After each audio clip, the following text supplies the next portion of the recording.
Maramutse ejo nakoze video nerekana umugabo w'umukongomani yariko avuga yuko Uvira kuva M23 igifashe ko batanguye kuronka amazi n'amatara mu gihe kitarenze umunsi umwe canke imisi ibiri bakavanako n'amakori, ariko ko leta yari yananiwe kubaha ivyo bintu, ko baza bafise ibintu vyo kwisigura, habuze iki, habuze transformateur, habuze kiriya. Comment munezi ko expliquer avant ba M23 bakwe babebe ville ya Uvira ni gouvernement njo iranza kugere ville ya Uvira barifanya plusieurs mois miezi abakukwe ni na courant ni na mai.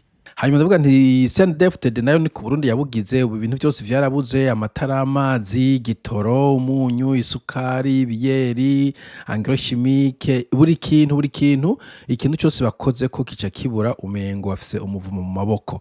Nkavuga nti uwo renguka ibujumbura ati nje kubabohora abanyagihugu botamba, kuko nibaza ko vyinshi muri ivyo vyosaba ko umwanya mutoye gusa bakabasubiye kubishira mu ngiro kubera bizibiwe n'iki n'indambi n'indangari y'abadede. Nta kindi kintu na kimwe gituma ibintu bimeze uko biri ubu. Igitoro kwisi nta karanse ihari muri region, iyo nta karanse ihari ntaco tuma ubundi utagira ibitoro. Hari ama company menshi yaje y'Abafaransa ya Total, y'aba British ba BP, ya Shell n'ayandi bose biteguye kuzana igitoro mu gihe igihugu coba kiri open kicuguruye. Ibihugu vyose usanga ama company ariyo adomina, mushobora kumenyuza abari hanze no mu bindi bihugu bizima. So, ngize uko rero no musi mu gatondo mbona iri tangazo ku ma social media, ndavuga nti mo iyi ni fake, je ibona umega ni fake news, ko nivyumvikana yuko abanyagihugu baburi gitoro bagaca banakankamirwa ukamenga nibo bafise amakosa.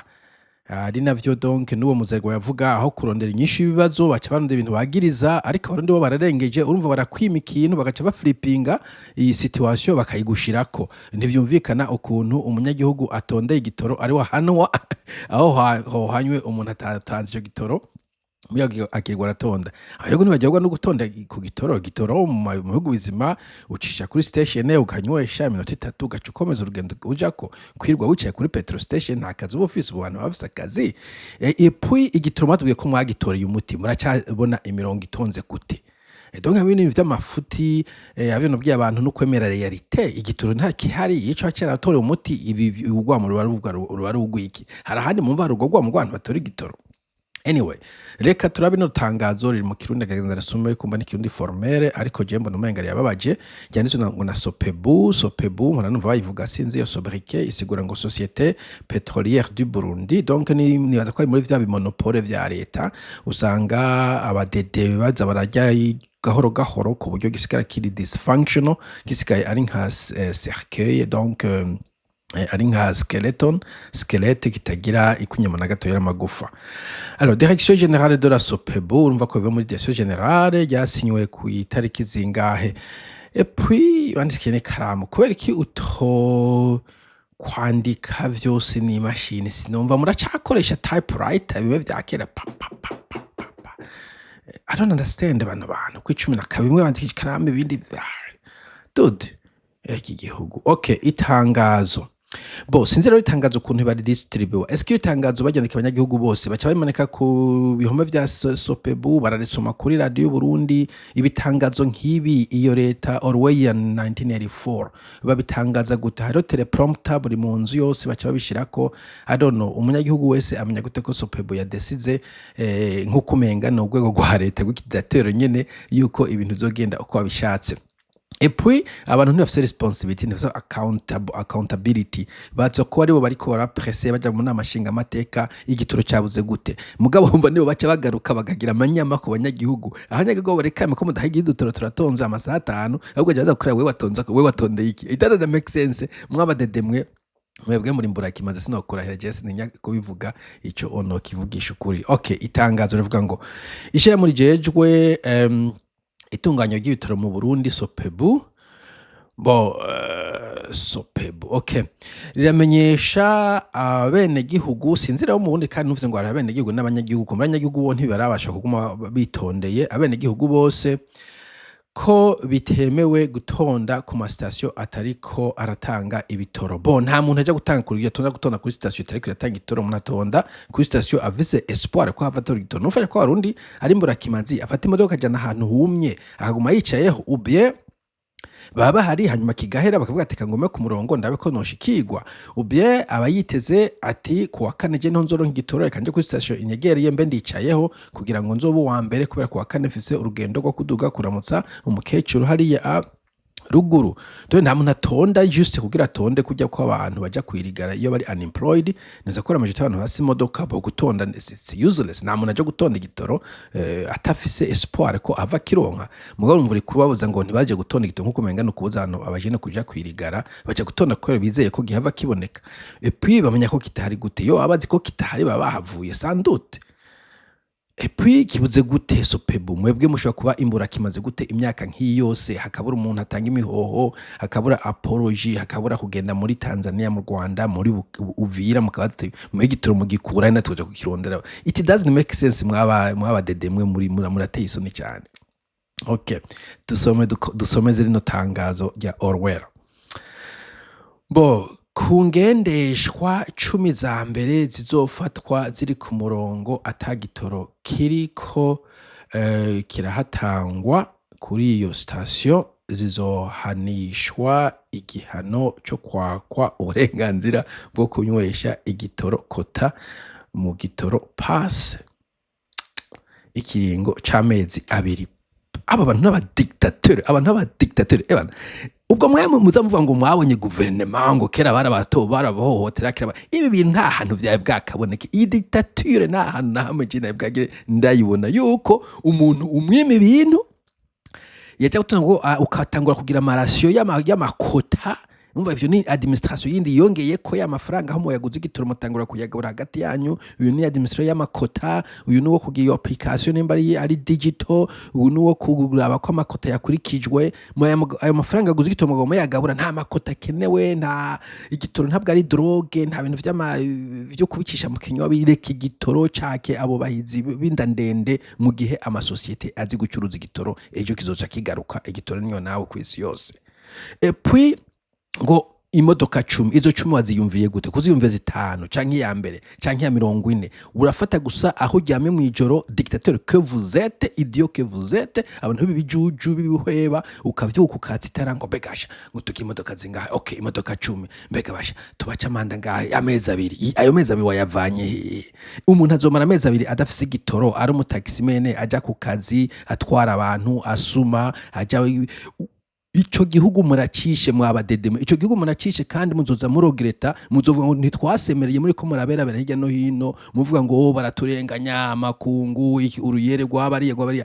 Ibi bintu nimwe muri ko murekura muri birofa mwebwe Aje gutuka ngo Kagame abazungu abahima ubu n'uburofa mwe muri ko muri Korea nta muntu numwe ababwiye ngo muze murajya amafaranga y'igitoro hanyuma muce amande abantu bariko baratonda igitoro. Waza ko baje gutonda igitoro kugira bagira mubona ko hanezerewe kwiriga wicaye mu muduga kugira uburagira ha ku buryo bisa ko baca igitoro amande kugira ngo bave ku mirongo.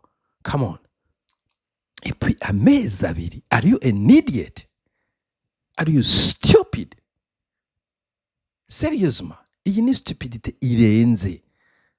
Okay, izikwirikira zose ku murongo zizokwakwa kota ikiringo c'ukwezi. Ubwira ukuntu imodoka 10 zishobora gutonda zikarenga zitondeye igitoro mu gihugu muvuga ngo mwashize Imana imbere, igihugu giteye imbere, turi imbere wa mbere mu Burundi, twaraye dushoye ubutare ku mugaragaro, twaraye oh my goodness. Oh my goodness. Mwabadedemwe mwebwe naho muzotema nta muntu azobarira. And I don't care this time ivyo muvuga ivyo mwitwaza ivyo bintu nta muntu abinezwe. Umuntu anezwe yuko araronka isukari, araronka igitoro, araronka amata yo kugaburira abana, araronka ishure yigisha abana, ntariko arahohoterwa, ntariko aratoza amakori ya futi. Aya mafaranga muvuga ngo mubakisha ingoro z'umugambwe, mubakisha ingoro za hariya ata amafaranga mufise kirazira ko mubaka ibintu. Abanyagihugu bafise abaza amafaranga bagaburira abana, baronka muja kubaka ama vanity projects, nta mafaranga bafise. Ukwezi borumva imodoka 10 za mbere haje hari ukwezi bataronse igitoro. Kuba igitoro ari nk'urumogi vraiment. Why? Ikibazo kikamara iyi myaka yose. Donc abadede cyane bane ko agira ikibazo kimwe ku isi bashobora gutorera umuti. ibintu vyose bitera vyunyuka. Sinumva ukuntu ikibazo c'igitoro gishobora kubona imyaka nk'iyi kikabananira muri mburakimazi zirenze. Vraiment ico oje no kishingira ntahe nta bintu vyo kurya umunwa muri abantu b'imburakimazi kubona mubura igitoro amezi agacika ubu Uvira n'ubu hari ntambara neza kwitura kigifise. It does not make sense. Hanyuma mugaca muzana iyo dictature ngo noneho ngo mugiye guhana abantu batonze ahari bo wahanye. Ni mu magomba guhanwa abantu bagomba gutonda igitoro, abantu barenga 10 batonze igitoro for what? Sisi Burundi si cya gihugu uvuga ngo buri famille imodoka zibiri nko mu bihugu bimwe bimwe usanga umugore umugabo n'umwana afite imyaka 18 bose bafite imodoka muri famille, usanga kesha ari imodoka imwe par famille if that hanabenshi batazifise mukaba ngo batonze abantu 10 banarenga hanyuma mutangure kugira ibintu. Oh boy mwabadedemwe iyi igihugu cy'abanane mukwe gutanga imihoho en réalité jewe mbona hari hakwiye kugira abantu bagatanga imihoho. C'est pas umuntu umwe babiri antukagira umuntu uvuga ati ibi bintu nakananira abahinga vyatunaniye turi incompetent tufise umunoho turi mihimbiri reka tutanga imihoho reka tuje gukorera amafaranga i Tanzania canke muri Dubai nk'abandi mugabo vyo gutwara mwebwe vyarabananiye sans doute. Bo babantu zimbona kugira ga comment agatangura kutukana bavuga ibiki ibi bintu wowe usiguriye bo birumvikana ro hano n'umucenda juru uri kure mu bijumba ukora amafuti ivyo cucece kintu vy'igitoro navyo uzi ingene se twagwa navyo uzi we ceceka ukomeze wotse bijumbu ureka abantu basemerere kugira ngo ibintu bija ku murongo. Okay mwambana kurimo.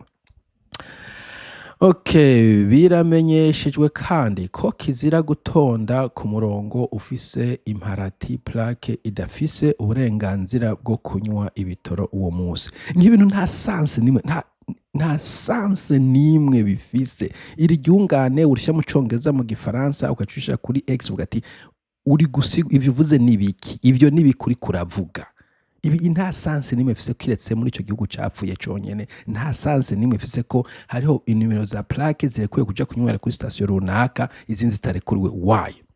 Et puis we uri giki uyu directeur general wa Sofe reka ndamurabizina twoba twariganye Ndayisenga Samuel. We Samuel uri ufise uburenganzira ubuhe bwo kufata abantu ukabima liberté de mouvement ukabima freedom of movement kubera en premier lieu ayo ma station babatonze ko sayi wawe ngo wa trespassing.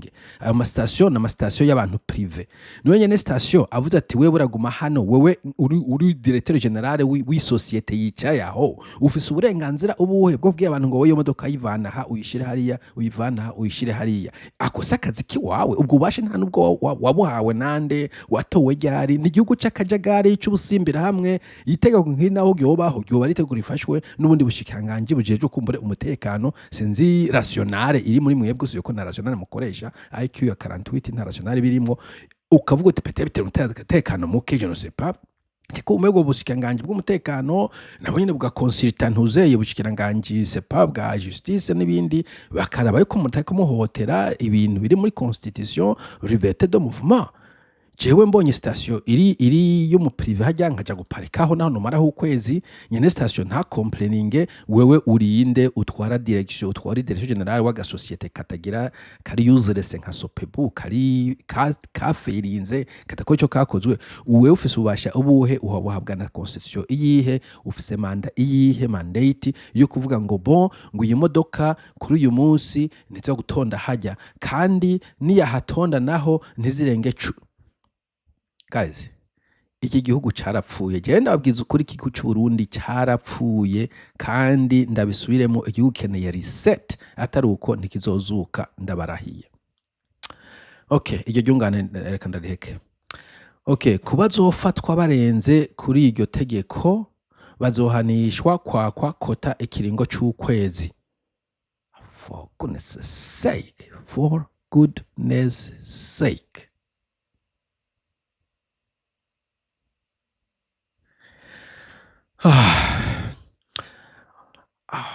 uyu mu dictateur bamuvanye he donc Burundi bafise abantu bafise akantu ka dictateur katurimwo structurellement muri DNA buri muntu ahari patiri pastori umwarimu directeur umudirecteur general wa societe kari useless ya failinze aba bantu sinzi n'amashuri abantu babarize akafata ingingo irenze hejuru ya constitution akayishiraho ntawe questioninga baba navuga agateka zina muntu bari hehe amashirahamwe amasendika ya transport amasendika y'ibindi bintu ari avuga ati no iryo bwirizwa rirarenze je ntabwo nasubira na constitution mugabe ibintu niba mutari muri jengre je ndumva yuko ukurikije amategeko omwe uko ndayabona au niveau international nta muntu ashinzwe societe y'aba privé y'aba paraetatique no wa ministre yotanga itegeko unanimously akavuga ngo iyi plaque nturikoye kuja kandi mu kubanza mukaraba ko igitoro kihari gikamye muce mwirukanga tutarahashika ningoga kuko kigakama hanyuma bakavuga tugiye kukizana bashaka kuvuga ko tugiye kukizana cyangwa kizera ko kigiye kuza hanyuma tukasanga muhatonze nzoca ndaguca amande. It does not make sense barundi kaze igihugu muracishe kandi mucishe ari mu mucishiye ejo ntimuzoze kuboroga jewe mu bazobarira sinzoba ndimwo. I'm sorry. Menya neza reka tumenye neza Sosebu gabisha karumva n'ibintu byo kugabisha wewe uri societe udafisa akamaro uri societe utari kurakora akazi kiwawe uri societe wananiwe imyaka nk'iyose gutanga igitoro aho kuvuga utereka tuje kurondera abagwiza tunga bashoboye gutanga kino gitoro ko cyatunaniye wiha ububasha bwe bwo kugabisha abantu ahubwo we turakugabishije for goodness sake ibone rone c'est l'inverse mu bindi bihugu societe nk'iyi baba ivanyeho kera cyane kera gose iyi societe bayaragiye mu kuzimu donc underground ngo abantu babice mvuga societe pana umuntu na societe iri dysfunction nka Sopebu yotangura gutanga amategeko mu gihugu nk'uko umenga ni ministre de la défense sinzi Okay, so iragabisha uwo wese azigira umukozi wa Sopebu kuri station agaca imbere y'abatonze ku murongo. Okay, nta muntu numwe agomba guca imbere y'umurongo mwabarundi kazi mwe kirazira guca ku murongo nukubahiza queue nta muntu arekuriwe donc reka banige abakozi ba Sopebu nabo ntabwo barekuriwe guca ku murongo et puis iyo mirongo niyo muri ko mugakreya problème hanyuma mugaca munga kwinze problème mugaca munga kwinze problème mu makreya problème igitoro umuntu ko mukreya problème y'umurongo ejo nta uzi yindi problème muzokreya abantu I don't know none umuntu natonde imodoka yarafite agatoka kamushikana kuri station avuga ati nje kunywesha hanyuma kagakamiraho akavuga ati reka ndindire hano igitoro cyagaruka nzonyweshe amande. Are you insane? Mu mitwe mwe murakomeye abagabo aba bantu ashobora kwicara akanyubiyeri akadiga wa yamida yabo ngo bugeje ndakomeye ngo ndi directeur general. No dude, no. Mwe muri abantu batacu mu maze n'abantu sepa ugiye gufata aba homeless i Chicago canke Londres ukazana Sopebu boyitwara gusumbye ko uri kuragitwara. Je vous en prie. Okay, afashwe azohanwa hisunzwe amategeko nta mategeko mufisa amategeko ayahe. Oh man. Iki gihugu kirakeneye umuntu agisova, iki gihugu kirakeneye umuntu akigarukirako, iki gihugu harageze reset. This is the time. Okay, umuntu wese yiteguye igihugu cy'u Burundi ubu kiritaha kirimo ingwerigweri gusa. I'm sorry to say that. Sawa, mugire umunsi mwiza tuzosubira. Bye bye.